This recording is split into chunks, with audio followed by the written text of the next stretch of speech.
Et bienvenue sur la chaîne Messorum Naturel. Alors aujourd'hui, un colis bien spécifique, donc qui nous vient de chez Hot & Co. Donc il y a 600 € dedans. Donc on va faire l'unboxing. On va l'ouvrir ensemble et vous allez voir ce qu'il y a à l'intérieur. Et puis je vais vous expliquer aussi un petit peu pourquoi j'ai pris ça. Et en même temps, je suis en train de refaire tout mon setup, mais ça, je vous ferai des vidéos plus tard. Donc allez, c'est parti.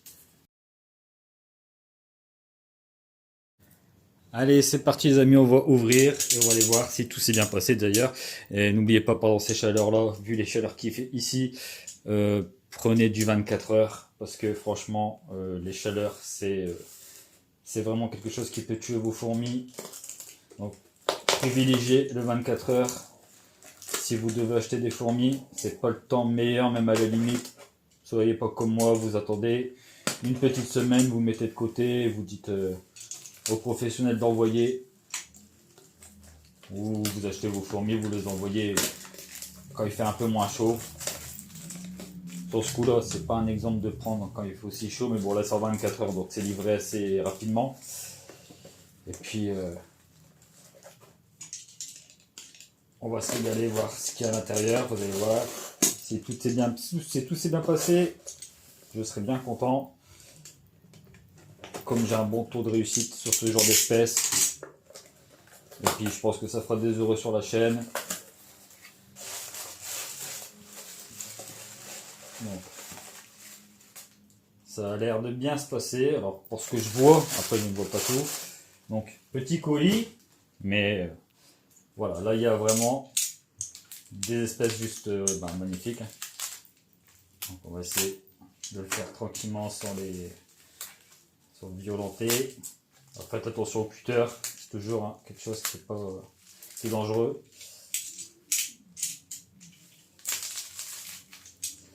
Alors, on va découvrir la première espèce et vous en direz un peu plus. Donc là, on a une magnifique Messor céphalote. Donc la plus grosse Messor du monde.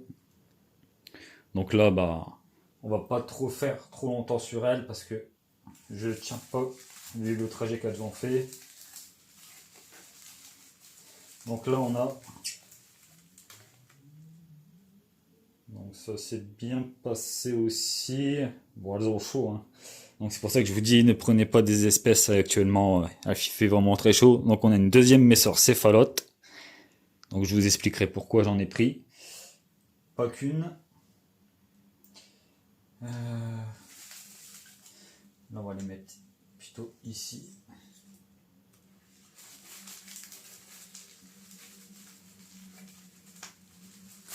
Ensuite, on a une troisième Messor céphalote. 3 Messor céphalotes, je me suis fait plaisir. Donc je vous ferai un petit zoom un peu plus après. Et la dernière, bon par contre là ça sera pas une céphalote. Donc celle-là, en gros j'ai pas le droit de me louper parce que j'en ai qu'une, donc c'est réglé. Et là on a une Messor arenarus. Donc franchement elle est juste magnifique. On va mettre ici, voilà. Donc bon, il y a quelques œufs mais ils se sont pas envolés, donc il faut attendre qu'elle les réunisse. Mais il y a du couvain. Donc franchement magnifique, rien à dire, je suis vraiment content. Donc je vais essayer de vous les mettre pour faire un petit peu de macro et après je vous expliquerai pourquoi j'ai pris ceux-là. Alors on va les mettre, attention, c'est pas trop roulé. Voilà, allez, je vous fais une petite macro, ça sera un peu plus joli. Donc voilà, là on est vraiment dessus. On va essayer de faire quelque chose de propre. Donc on a une belle arenarus et on a 3 belles céphalotes. D'ailleurs la dernière est beaucoup plus grosse que les autres. C'est des fois impressionnant sur la même espèce comme on peut avoir des différences de taille. Donc c'est assez impressionnant. Elle est bien rouge en plus celle-là. Celle-là elle est vraiment belle. Bon, en plus c'est même du couvain donc c'est impeccable. Comme là elles ont fait du trajet, forcément elles ont été secouées donc il faut attendre un petit peu qu'elles récupèrent tout leur couvain avant de les déménager. Donc pourquoi j'ai pris 3 céphalotes? Vous allez me dire à quoi ça sert. Donc c'est ingérable, 3 céphalotes à long terme. On est tous d'accord sur ça. Alors, une arène russe, bon, j'en ai déjà réussi pas mal. J'en avais déjà une, même avec même plus de 200 ouvrières hein, qu'on peut voir sur la chaîne. Donc là, on va refaire une belle colonie pour garder à long terme. On a une céphalote que je vais garder à long terme, pareil, mais qui ne bougera pas de chez moi. Et on a une céphalote qu'on gardera pour les expos, quand je fais les expos sur les bourses avec les amis. Il y en aura une qui sera en expo qu'on va envoyer. Et la troisième, c'est un plaisir que je me fais, c'est un petit kiff. Je vais la faire développer, puis après je la vendrai à ce moment-là. J'ai toujours des amis qui sont intéressés, donc elle partira chez un passionné de mes sorts. Mais celle-là, elle partira uniquement quand elle sera bien développée. Et souvent, je les fais pas très cher. C'est vraiment le kiff de les faire fonder, de me prouver toujours que que je peux réussir autant que j'en veux. Pour l'instant, j'ai un taux de réussite sur les céphalotes chez moi qui est vraiment top. Donc après, j'en ai fait beaucoup aussi, donc je les connais bien maintenant. Je sais bien gérer. Donc il y en a 3. Et on va voir si on arrive à faire les 3. J'aime bien me prouver des choses à moi-même. C'est pas en faisant une vidéo pour prouver aux gens quoi que ce soit. J'ai rien à prouver aux gens. Avec ce que j'ai réussi, je me prouve toujours à moi-même. Et là, j'ai vraiment... En fait, je suis parti beaucoup sur les campos depuis 1 an et demi peut-être maintenant. Même un peu plus, peut-être 2 ans. Mais les messors me manquent. C'est vraiment en moi, c'est quelque chose que j'aime vraiment, c'est les messors. Donc toutes les campos vont partir et je vais repartir que sur de la messor. Donc la chaîne il y aura que de la messor et on va faire ça sur du très long terme. C'est mon dernier défi dans la Myrmeco parce que bien sûr à un moment donné avec l'âge je sais pas si on pourra encore faire de la Myrmeco en YouTube. À un moment donné ça s'arrête, c'est comme tout. Donc je vais vous montrer pas à pas comment moi je fais. Si on arrive à faire partir les 4 messors, moi, je suis confiant. Maintenant, ça reste du vivant, hein, bien sûr. On peut toujours avoir de l'échec. L'échec n'est pas parce qu'on est nul, parce qu'on ne connaît pas. Il y a des fois des gènes qui sont faites pour mourir et elles iront pas plus loin. C'est comme ça, c'est la vie. Donc, du 100% de réussite n'existe pas. Même si chez moi, j'ai un beau taux de réussite, mais c'est parce que je prends souvent une espèce par une espèce, je mets beaucoup de temps dessus, je me renseigne beaucoup, et après, la réussite est derrière, tant mieux pour moi, on va dire. Mais bon, on peut toujours se foirer, c'est du vivant, c'est pas mathématique, hein, on est bien d'accord. Donc voilà, là 4 belles espèces, sachant qu'il y aura encore 3 messors qui vont arriver, une que je pense que personne ne connaît.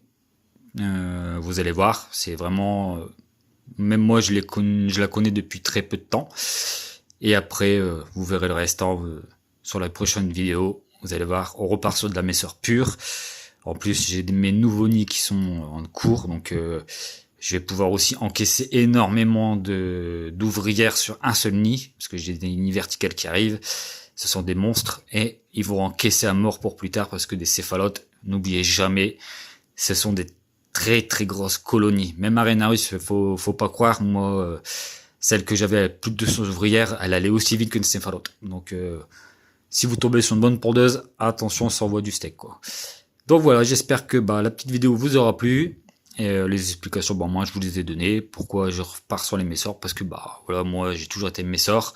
J'ai voulu me prouver des choses sur les campos, sur les écophilas, sur les coupeuses de feuilles, ce que vous voulez.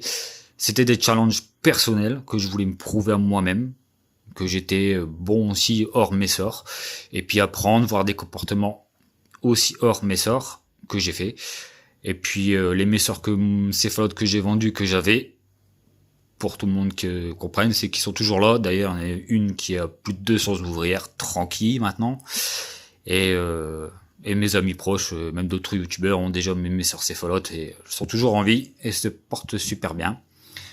Donc là, franchement, c'est un régal de toujours les voir, qu'elles se portent bien. C'est surtout ça, moi, qui me fait plaisir, c'est de voir quand elles s'en vont, elles se vont entre de bonnes mains et que tout va bien. Mais ceux-là, en tout cas, elles seront à moi. Il y en aura une chez moi qui bougera jamais. L'autre, je la prendrai pour faire de l'expo, parce que comme on fait de l'expo, des fois il y a un peu le stress, etc. Donc je préfère en avoir une deuxième pour ne pas pour pas éviter de stresser trop la mienne. Et puis de toute façon, j'ai l'espace, hein, j'ai une pièce entière qui doit faire dans les peut-être 15-20 mètres carrés, je sais pas combien elle fait exactement, et dédié à mes fourmis, donc j'ai de quoi encaisser. Je peux mettre 2-3 étages de 6-7 mètres de long, ça me dérange pas. Donc franchement, c'est un régal. Et puis la troisième, elle sera à vendre, mais dans un bon long moment. On va la développer d'abord. Et puis il faut les réussir aussi surtout. Allez, je vous dis à la prochaine vidéo. Bisous à tous.